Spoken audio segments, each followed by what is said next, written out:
So I have arrived in Bangkok, and as you can see behind me, this is the hotel room that I'm in. I didn't really have a look around. I paid 1,500 baht for this room for the night, which is about £30, so it is a massive rip-off really. I probably paid 3 times as much as I should have done for a room like this. However, I've been travelling now for 24 hours and I just needed a shower and I need somewhere to go to sleep. Unfortunately, when I got back online, I had a phenomenal amount of emails from clients, and all of them needed responding to really. So it wasn't until about maybe 11 o'clock Bangkok time at night that I was able to get out and go and have a beer and some food. I'm on Koh San Road at the moment, and my God, it is so busy. Half the people here are selling everything and anything you could imagine, from kebabs to sex. And frankly, I'm not really interested in that. The other half of the people on this road are backpackers. Lots of large groups of men in vests, and yeah, I'm not interested in that. So I'm really looking forward actually to getting out of Bangkok and making my way to Chiang Mai, where it's going to be a little bit more relaxed, because I'm not here to party. If I was here, then I'm probably having a great time right now, but I certainly don't want to spend a load of money on beer and women and conversations with people that I'm never going to see again. So tomorrow morning, it's make a decision whether or not I'm going to get the night train or the express train or just a flight. I think I'm probably going to get a flight, so it's over and done with. When I get to Chiang Mai, find a nice hotel for a couple of days, if not a week, and then seriously start looking for an apartment. So this is the hotel room. It's pretty basic, but it was advertised as hyper luxury. As you can tell, it's not luxury. It's pretty basic. We've got a TV that's not going to get used, mirror, a reasonably decent sized bed. Some nice artwork on the walls. I've just put a towel over here because it was creating some glare, and a bathroom which is it's clean, it's functional, but right out here, out the window, is Koh San Road, which is, well, in fact it's probably coming to a close now because it's nearly 2 o'clock in the morning, but a couple of hours ago this street was absolutely booming. The only people really here on the streets now are, well, prostitutes. But they're friendly enough, and some of them are really pretty, but they're very forceful. They'll come up and grab your hand, and they won't leave you alone until you tell them you've got a girlfriend. So I've made up several girlfriends tonight, but I guess that's just what you've got to do. First meal in Thailand was a green Thai curry, which is pretty standard I guess, but it was absolutely delicious. The price I paid was £3, or maybe £3.10, £3.20 with the exchange rate, but £3 odd for a very large green Thai curry. I couldn't finish it and I was absolutely starving. A massive bowl of rice and a huge beer, which is just exceptional value.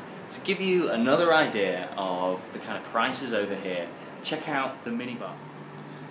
So minibars, anywhere else really in Europe particularly, are extraordinarily expensive.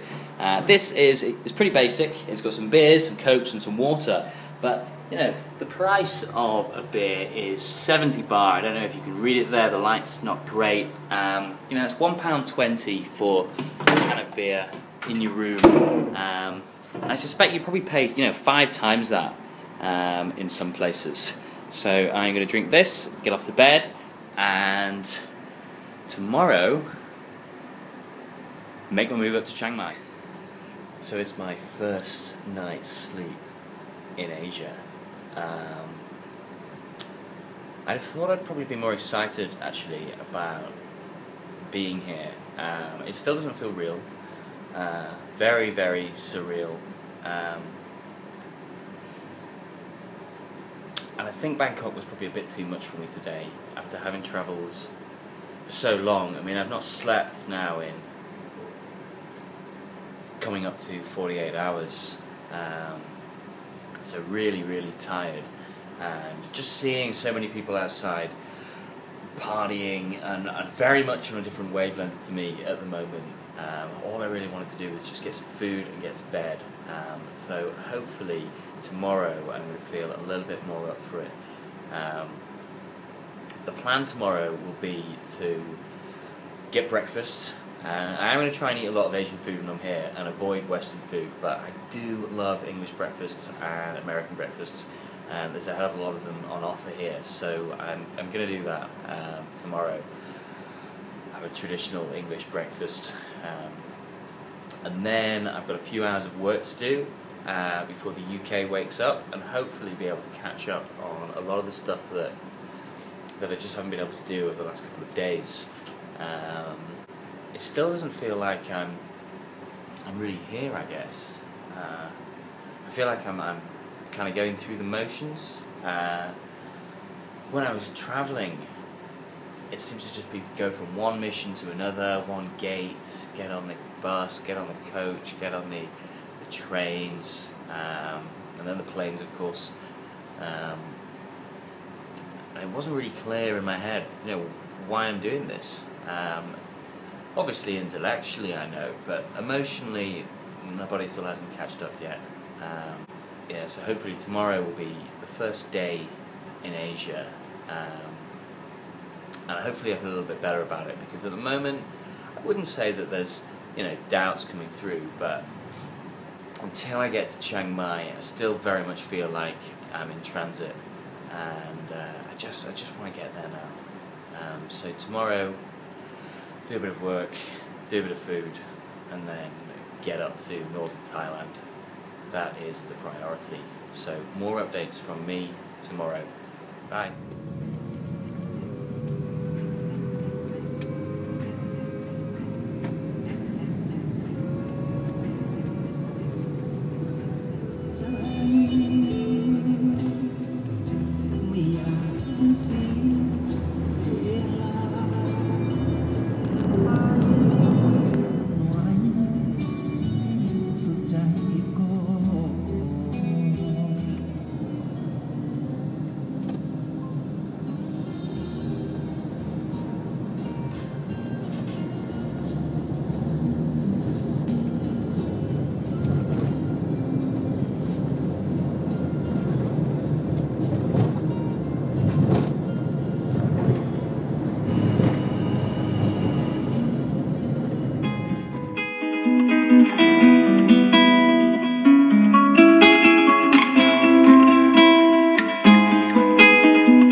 Chiang Mai, and I can't describe how happy I am. Yesterday was just grim, really, and if I'm honest, a little bit depressing. I'd arrived in Bangkok and I was so tired, and there were horns, there were loud people shouting, people trying to sell everything, and I had no time for it really. But Chiang Mai compared to Bangkok is chalk compared to cheese, really. There is no sound outside other than crickets. Even though it is a major city, there's 450,000 people here, but compared to Bangkok's 10 million, it's much smaller. I just went out for a quick meal and a couple of drinks. I had spicy pork soup and 2 litres of beer, and that came into just about £5. And I spent a few hours there reading my book. The waitresses were exceptionally pretty. I just feel at home already, even though I definitely don't actually feel like this is my life now, but it is, I guess. And tomorrow is all about exploring the city. I'd like to go and check out some of the co-working spaces and figure out where I'm going to base myself and where my office is going to be. And then, yeah, just try and experiment and explore the city. Pretty excited and so much more happy than I was yesterday. The hotel I'm in is amazing. certainly for the money. Yesterday I stayed in what was advertised as a luxury hotel and a luxury room. It wasn't. It was very basic, and I didn't feel safe there at all. I didn't feel like my stuff was safe. I left my bags, my passport in the room, and when I was going out for food, all I could think about was what would happen if someone broke into that room and stole my stuff. I'd be absolutely screwed. Whereas here, I haven't even really thought about it. This hotel is amazing, there's cameras everywhere, and importantly, there aren't signs up in every room saying that my stuff, if it is stolen, is my responsibility. There's no sign saying that I shouldn't be here if I've got an infected disease. It's just much better. I'll show you around the room now. This is my hotel room, which is, you know, it's small, but it's nice. And everything in it is of a fairly decent quality. So we've got some pretty thick curtains over there, huge TV, silk sheets, which I'm actually looking forward to getting in now. And then a reasonable sized bathroom. So, you know, it's not 5-star, but they'll certainly do, and it's £14. Anyone who's been following the blog will know that I very recently stayed in an 8-bed dorm room in London and paid £11 for it. It was, you know, it was okay for a hostel, but it was still a reasonably uncomfortable night. Here, £14 for, you know, a small but excellently well put together hotel room. I'm really happy. The food I had earlier was absolutely amazing. It was a pork rib hot spicy soup and probably 2 litres of beer, which went down extremely well, and it came in for about 300 baht, which is just under £6. So that's excellent. That probably brings my total spend to the day, including accommodation, up to about £20. Now that doesn't include the flight up here, which was 3,000 baht, so perhaps £60, but that's a one-off expense, and for anyone that's doing this, you wouldn't need to do that. You could get a train for much cheaper. However, I just really wanted to get out of Bangkok. It was making me depressed. I was actually getting chest pains. I don't know whether that's some kind of anxiety, but I landed and just thought, what is this? Why am I here? This isn't what I like. I certainly don't feel safe. I don't feel very comfortable. And it really was making me doubt the whole expedition, really. But the second I landed in Chiang Mai, the difference was incredible. You know, I look outside my window and there's not loads of cars, there's not loads of noise, there's no music blaring. All I can hear are crickets, and crickets, as far as I'm concerned, are allowed, and they're actually quite peaceful. So tonight I'm going to try and get an early sleep, and tomorrow start exploring the city. I need to find a place that I feel productive. I need to be able to go there and feel like I could actually treat it as an office. So I'm going to have a look at the different co-working spaces. The one that I have in mind is either Pun Space or possibly Coffee Monster. Looking at them online, Pun Space looks better, but Coffee Monster is a fair bit cheaper.